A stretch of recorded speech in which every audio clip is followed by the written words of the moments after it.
Hi everyone, welcome to nursing on tip channel. तो आज का जो हमारा वीडियो है वो SGPGI स्टाफ नर्स एग्ज़ाम जो 22 मार्च 2023 को हुआ और ये जो क्वेश्चन का जो एनालिसिस है वो फर्स्ट शिफ्ट का है और ये पूरी तरीके से मेमोरी बेस्ड है। तो जनरली जो आज का फर्स्ट शिफ्ट में जो क्वेश्चंस आए थे उसको देख के लगा कि वन लाइनर क्वेश्चन बहुत ज़्यादा था, ट्रिकी क्वेश्चंस था और जनरली प्रॉब्लम वहाँ आ रही थी कि एक क्वेश्चन में दो ऑप्शंस लग रहे थे, शायद इसका आंसर ये होगा, मतलब कन्फ्यूज़न हो रहा था। तो देखते हैं आज हम लोग क्वेश्चन डील करते हैं और जो भी कन्फ्यूज़न हो रहा था उसको दूर करके जो बेस्ट आंसर हो रहा है उसको हम लोग आज देखते हैं। तो कुछ क्वेश्चंस इस वीडियो में कर लेंगे और जो बाकी रेस्ट होंगे वो नेक्स्ट वीडियो में आपको प्रोवाइड कराया जाएगा। तो देखते हैं हम लोग, जो हमारा पहला क्वेश्चन था, which of the drug is proton pump inhibitor. Proton pump inhibitor जो मेडिसिन है वो कौन सा है। तो जनरली जो कन्फ्यूज़न हो रहा था आप लोगों को पेंटोप्राजोल और एनिटिडीन में हो रहा होगा। तो जो प्रोटोन पंप इनहिबिटर मेडिसिन है वो पेंटोप्राजोल है। जैसे जोल वगैरह आप लोग देखे होंगे, पेंटोप्राजोल, रैबिप्राजोल आप लोग अपने क्लिनिकल फील्ड्स में यूज़ भी किए होंगे। और जो रैनिटिडीन है वो हमारा H2 ब्लॉकर है, हिस्टामिन 2 ब्लॉकर है। तो इसका जो क्वेश्चन का आंसर होगा वो पेंटोप्राजोल होगा।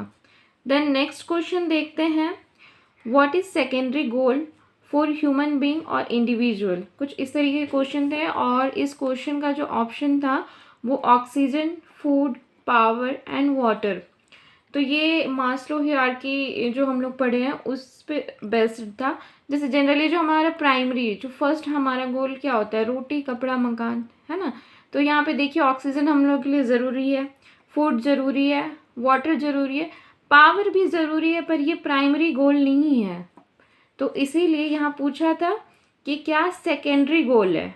तो ये तीनों तो प्राइमरी गोल है, तो पावर जो है हमारा वो सेकेंडरी गोल होगा, तो इसीलिए इसका आंसर पावर होगा। देन नेक्स्ट क्वेश्चन जो है हमारा वो था, इंट्रायूट्राइन डिवाइस मिरेना कंटेंट्स। तो हम लोग थोड़ा सा इसमें इसका रैशनल्स देखते हैं।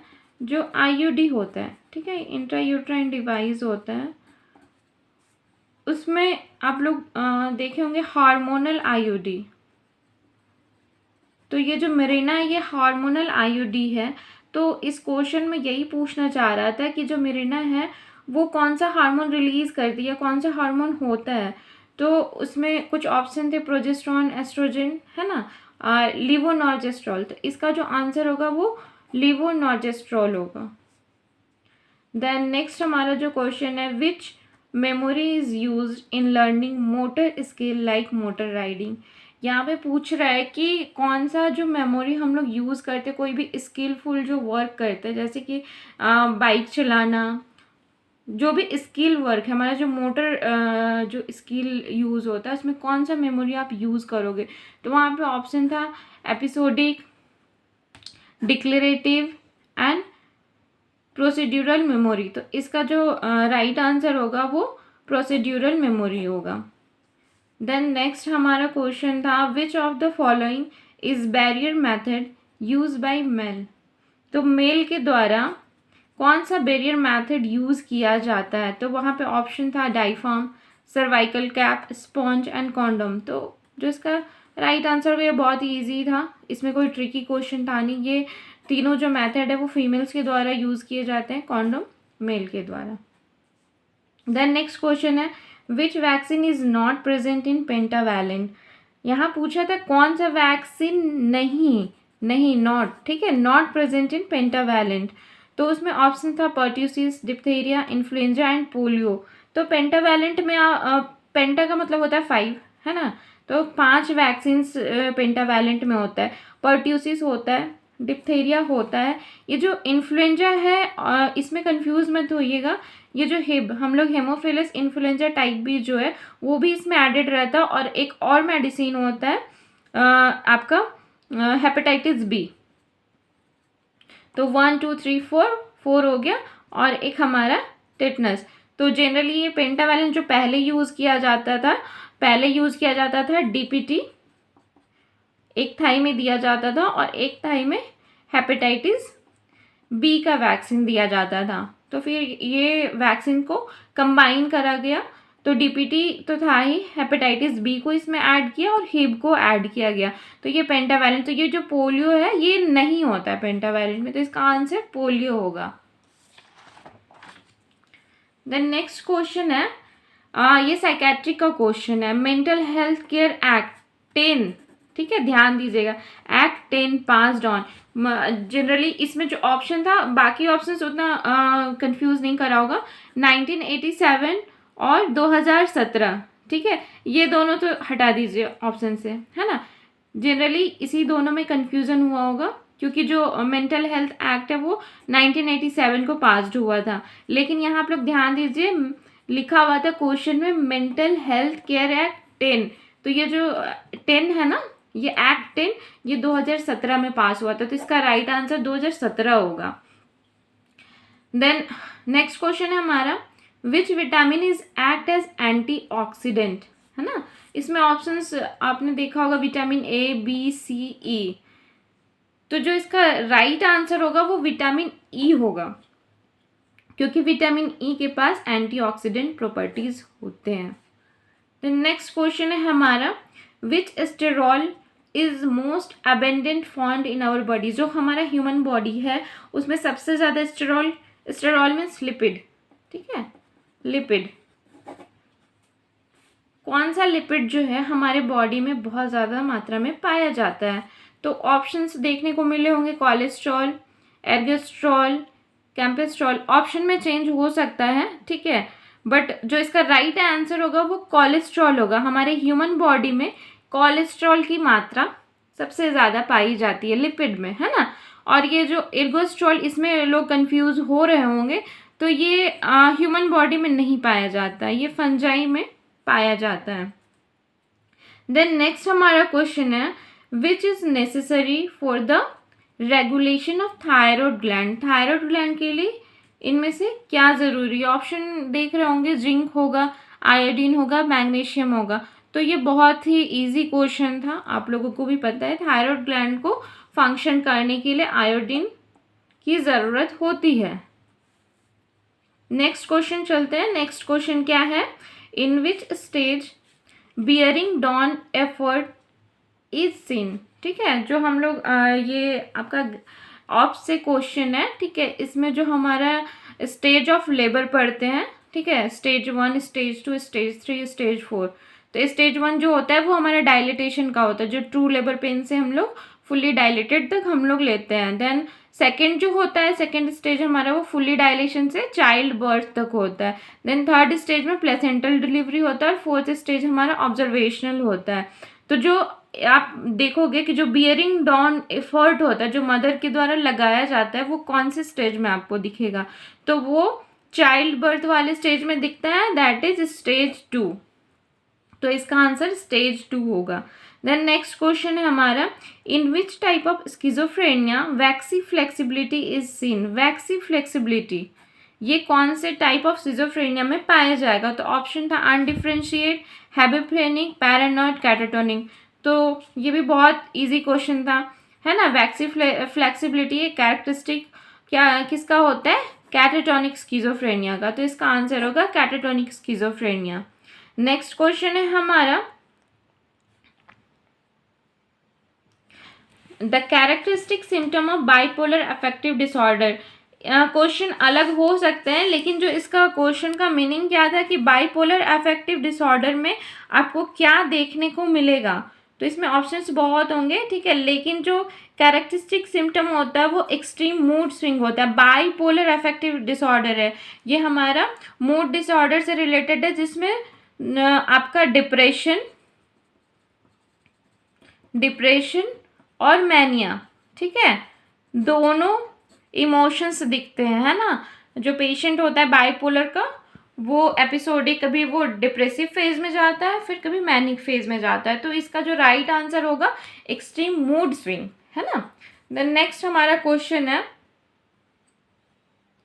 Root of Mantoux test, question थोड़ा उसमें लेंदी था, लेकिन वो पूछना यही चाह रहा था कि जो मॉन्टॉक्स टेस्ट है उसका रूट क्या है, तो उसका रूट हमारा होता है इंट्राडर्मल, जो हम लोग फोर आर्म में करते हैं। और ये इंट्राडर्मल हम लोग स्किन सेंसिटिव टेस्ट, जैसे एंटीबायोटिक्स के लिए सेंसिटिविटी टेस्ट करते हैं, उसमें भी हम लोग इंट्राडर्मल यूज़ करते हैं। तो मॉन्टक्स टेस्ट के लिए भी इंट्राडर्मल यूज़ होता है। देन हमारा नेक्स्ट क्वेश्चन था placenta implanted in lower segment of uterus partially covering os of cervix. ठीक है, क्वेश्चन यही था कि जो हमारा यूट्रस है, जनरली जो प्लेसेंटा होता है वो अपर पार्ट ऑफ यूट्रस में इम्प्लांट होता है, लेकिन ये क्वेश्चन में दिया गया था कि लोअर पार्ट ऑफ यूट्रस में आपका प्लेसेंटा इम्प्लांट हुआ है। तो इस कंडीशन को आप क्या बोलोगे? तो ये बहुत इजी क्वेश्चन था, उसको हम लोग प्लेसेंटा प्रीविया बोलते हैं। तो इसका राइट आंसर होगा प्लेसेंटा प्रीविया।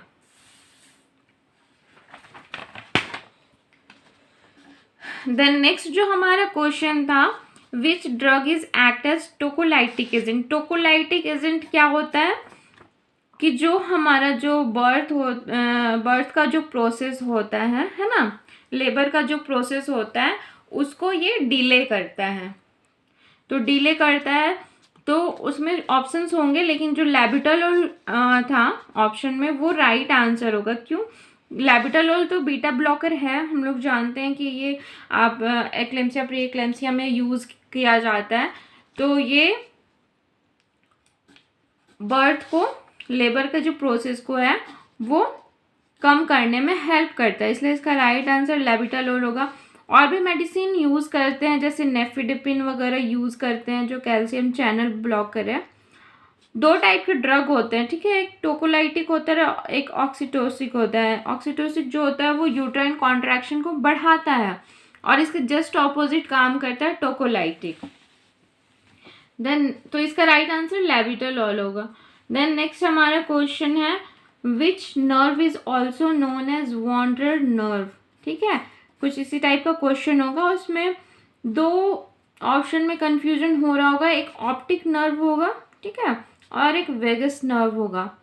वॉन्डरर का मतलब होता है इधर उधर घूमना, ठीक है, तो बहुत कोई कंफ्यूजन हो सकते हैं आई साइट से, ठीक है, कि हाँ हमारा आँख इधर उधर देखता है ना, तो इसको लेके बहुत लोग कंफ्यूजन हो सकते हैं कि वो ऑप्टिक होगा, पर ये क्वेश्चन का राइट आंसर ऑप्टिक नहीं है, वेगस नर्व होगा, जो कि 10th क्रेनियल नर्व होता है। इसको वॉन्डरर नर्व इसलिए बोलते हैं क्योंकि ये सिर्फ क्रेनियल में ही नहीं रहता है, ये हमारा लोअर पार्ट्स ऑफ बॉडी जैसे कि गैस्ट्रोइंटेस्टाइनल ट्रैक्ट में भी जाता है, तो इसीलिए ये इधर उधर बॉडी में घूमता है, इसीलिए इसको हम लोग वॉन्डरर नर्व के रूप में जानते हैं। देन नेक्स्ट हमारा क्वेश्चन था, implementing death of client who is terminally ill directly with or without consent of patient by the use of lethal medicine. कुछ इसी टाइप का क्वेश्चन होगा, है ना। इस क्वेश्चन में बोलना यही चाहता है कि जो टर्मिनली इल पेशेंट होते हैं, जिनका डेथ जो है वो कंफर्म होता है, ठीक है, पर उस बीमारी के कारण उनको बहुत प्रॉब्लम होता है, तो उसमें क्या किया जाता है कि हॉस्पिटल के रूल्स के हिसाब से, ठीक है, ये जनरली भी इंडिया में उतना नहीं अप्लाई किया गया है ना, तो उसमें क्या किया जाता है कि पेशेंट को जो दर्दनाक जो बीमारी से वो ग्रसित हो रहा है उसको रोकने के लिए उनको डेथ दिया जाता है। तो वो दो तरीके से दिया जाता है, एक पैसिव होता है और एक एक्टिव होता है। तो जो पैसिव, और उस प्रोसेस को क्या बोलते हैं, यूथैनेसिया, है ना, जिसमें कि पेशेंट को हम लोग डेथ प्रोवाइड करते हैं, है ना। तो वो एक एक्टिव टाइप का होता है और एक पैसिव होता है। तो एक्टिव होता है वो ज़्यादा बेटर होता है क्योंकि वो एक मेडिसिन, लिथल मेडिसिन के द्वारा उनको डेथ दिया जाता है ना, उनको उतना कोई ज़्यादा पेन से गुजरना नहीं पड़ता है। लेकिन जो पैसिव टाइप होता है कि जो जैसे सिम्टोमेटिक जो ट्रीटमेंट किए जा रहे हैं तो उनको रोक दिया जाता है, जो फिर अनफॉर्चुनेटली वो डेथ हो ही जाता है क्योंकि उनका जो सिम्टोमेटिक ट्रीटमेंट चल रहा था वो तो अब बंद हो चुका है ना। तो ये थोड़ा ज़्यादा दर्दनाक है।